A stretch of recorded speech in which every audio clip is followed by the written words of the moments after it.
So hi, morning. This is another video blog. Main thing I'm going to talk about in the video is actually somebody else's video, Tobias's video on 20 miles an hour. I've also written up a rambly blog post where I talk a bit about Brexit, and I'll not go into the detail I've got in the blog post, but my position, because I've been asked about it, is that Brexit was the right idea at the wrong time. I I voted Remain fairly reluctantly. Brexit's something that actually most of my social circle did vote for. You know, outside of the friends I've got kind of within politics in the Green Party who did vote Remain and are quite pro EU, most people I know are really critical of the European Union and think it stands in the way of us getting a lot of the reforms we need done, and that it's a way for kind of money to exert its pull and influence on, nation states in an unhelpful way. I think of it like leaving a job, like leaving a dead end job that you're not going to be able to progress in. There's no chance of promotion and the workplace is horrible. Now, leaving that job is absolutely the right thing to do, but you've got to get all of your ducks in a row first. And it was clear in 2016 Brexit wasn't going to work with the politicians we had, because everybody who was really advocating for Brexit was doing so not because they had a plan to make it work, or at least work for the country. They only had a plan that would allow them to get into positions of power through Brexit, and build their political careers out of it. And that's exactly what we saw. We saw politicians build political careers, commentators build media careers out of it, but actually nobody was really interested in doing the actual work of delivering Brexit. That's where it went wrong. And I think going back to the EU would be a step backwards. It would be like going back to your dead end job after unsuccessfully applying for jobs after a week. I mean, the mistake you've made is quitting one job without finding another one in the first place, or saving up enough money to support yourself through your job search. But the solution isn't going to go back to that horrible dead end job that was doing you no good. Anyway, I've done too long already on this video, and so I've put all my stuff about Brexit in there, and here we go. Here's me talking about Tobias's video. So let's roll on that. Well, movement of vehicles from cars to delivery vans, buses to lorries are essential for our way of life, our community, and indeed our local economy. But if the council gets its way, Bournemouth could soon be subject to a blanket 20-mile-an-hour speed limit that will slow everything down, meaning we spend a lot more time stuck in traffic, increasing pollution, rather than at our destinations. So we're 20 seconds in, and here's our first bit of nonsense. So he's talking blanket 20-mile-an-hour limit for BCP. Now that's not the case, because if you look at the actual plans, you can see there are different areas that would get 20-mile-an-hour limits, not the whole conurbation or the whole of Bournemouth or the whole of Poole or the whole of Christchurch or whatever. So this is a blanket. Yeah, see, it's a continuous thing. Yeah, it's all connected. If it was full of holes, gaps, areas where there's not 20 miles an hour, it's not a blanket limit. A blanket ban on smoking in pubs means you just don't smoke in any pubs. It's not as if there are corridors or particular tables where you can smoke in the pub. It's a blanket ban. A blanket 20-mile-an-hour limit would be 20 miles. There's the speed limit everywhere, which as a proposal, I wouldn't support. Nobody would support. It'd be a ridiculous idea. What we've got is a proposal to put 20-mile-an-hour limits on particular streets in particular areas, which is sensible. It's more of a net. Here we go. It's my other prop than a blanket ban. Now, clearly some roads around schools, for example, should be limited to 20 miles an hour. And any group of residents can already apply for speed limits, including road humps to be introduced in their area. So it's hard to say if this is more or less true than the blanket claim. I mean, it is true. There is a process anybody can go through to apply for 20-mile-an-hour limits, speed humps, crossings, all of those things. Something we're well aware of because, one of our first engagements with BCP Council was before myself or Kate were elected, and it was applying for a crossing on Charminster Road. It's a road we cross all the time with our kids to get to school they go to. Really, really busy. There's no crossing, and it's just dangerous. It's one of the reasons I would imagine lots of people end up having to get in their car and drive their children to school. And that was before we were elected, and I mean, it was all approved, signed off. Yep, that is a good location for a school crossing. It's now on the waiting list to have that done, where we work through from kind of top to bottom in priority order, putting them in. That's a kind of explanation we got from the officer at the time. It's still on that list because the council is really slow at doing that, because the department that's responsible for that, the team, underfunded, under-resourced and whatnot. I mean, there's some form or something for me to apply to go and join the England football team. Doesn't mean you're going to see me, on your TV screens next week playing left back. Oh, similarly, 20-mile-an-hour limits, yeah, you can apply. Pretty much the main thing we got emails about when we were first elected was people going, can we have 20-mile-an-hour limits on our street? Can we have a speed camera or whatever?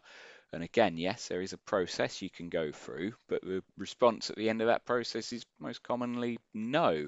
I mean, one of the worst responses you get is no, because no one has died yet. And just as an example, Brassey Road, absolutely desperate for a 20-mile-an-hour limit. Now, there haven't been enough fatalities on Brassey Road to have that work done.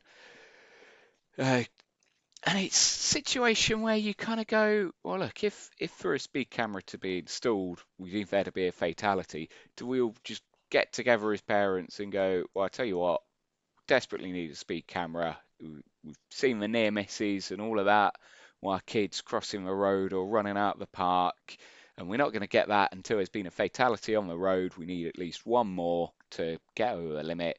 So let's all draw straws, want to sort of just have to run out into traffic and that's it, better one of us than one of our kids. What a mental system. A horrible catch-22 of, oh yeah, you can apply for a 20-mile-an-hour limit, but you won't get one. You can apply for a speed camera, but you won't get one, which is why this move to bring in the 20 miles an hour on residential streets is one I really support.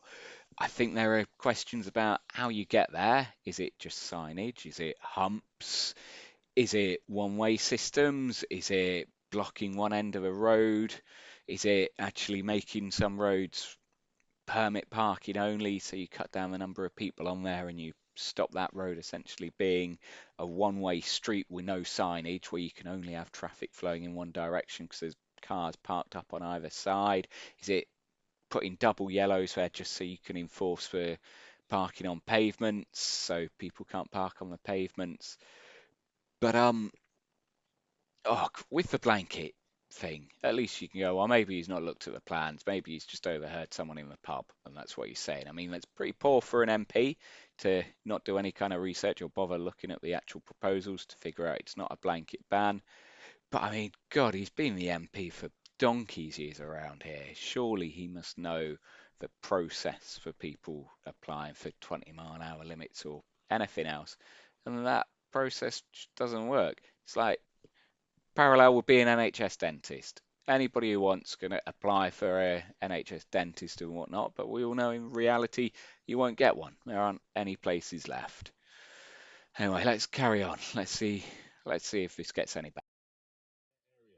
So this new policy clearly has not been thought through and seems more ideological, anti-car, rather than part of a wider town transport strategy designed to help our traffic move efficiently. Now, after that blanket 20-mile-an-hour ban was introduced in Wales, government has introduced new guidance obliging councils to consult local residents first. That consultation has started here in Bournemouth and it closes on the 23rd of April. So please let the council know your views before it's too late. But what the council is doing is not good use of the almost £2 million, £2 million. So this is arguably the worst bit of the video, where what's the implication here is that there's going to be a £2 million spend on 20-mile-an-hour limits when the £2 million spend Tobias is talking about, and he even shows the plans for, is a £2 million spend on lots of different road improvement measures. It's crossings being put in, Pelican and Toucan crossings. It's a contraflow cycle lane.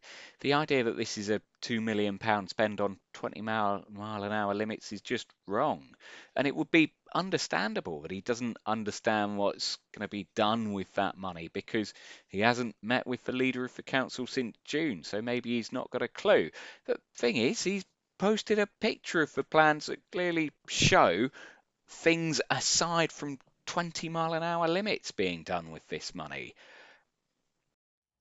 But what the council is doing is not good use of the almost £2 million provided by the Department of Transport to improve our local road system. Yes, let's keep our roads safe. 20-mile-an-hour speed limits are already in place where they should be. And if any changes should be made, let's ensure local residents have the final say, not the council. So that's it. That's a whole confusing thing from Tobias there on 20-mile-an-hour limits. The point he makes about us already having the 20-mile-an-hour limits we need, I think, is the most frustrating one, the most worrying one, because actually the research is really clear. You know, the evidence is overwhelming. 20 miles an hour is the right speed limit for residential streets. Now, that's no longer a controversial opinion. That should just be a fact we can move on from. Just like if you're coming up with infection control policy for a hospital, you know that everybody working in a hospital should keep their hands clean. Then there can be debate about, you know, where you put your hand washing stations, where you put your sanitizer dispensers and things like that. But actually the end goal of everybody having their hands clean, there's consensus on that. There didn't used to be historically, you know, before germ theory was understood, the idea that doctors would have to waste their time washing their hands from one surgery to the next was a controversial one. But it's not anymore. We understand modern germ theory. Similarly, we understand how traffic works, how impacts work, and all of that, and that 20 miles an hour is the right speed limit for a residential street. And it's as if we're trying to come up with our infection control policy, but some of the key decision makers refuse to believe germ theory. And it doesn't matter how kind of simply and clearly we explain how germ theory works, they're going to refuse to believe in it because actually the way they stay in positions of power and influence is by advocating that germ theory doesn't exist. Just like it's going to be key for Tobias staying in power, it seems, for him to get out this anti-20 mile an hour brigade, a small vocal minority who really aren't backed up by any facts to support their positions. I think it's just impossible for us to get anything done with politicians like this. There are going to be problems with the rollout of 20 mile an hour limits. There are going to be bits that the council gets wrong. And it's our job to scrutinise those proposals to make sure that happens as infrequently as possible. But that's going to be really hard to do with just all of this dishonest and disingenuous campaigning from the Tories. Really needs to stop. We need to get on, roll up our sleeves and start being sensible about this discussion.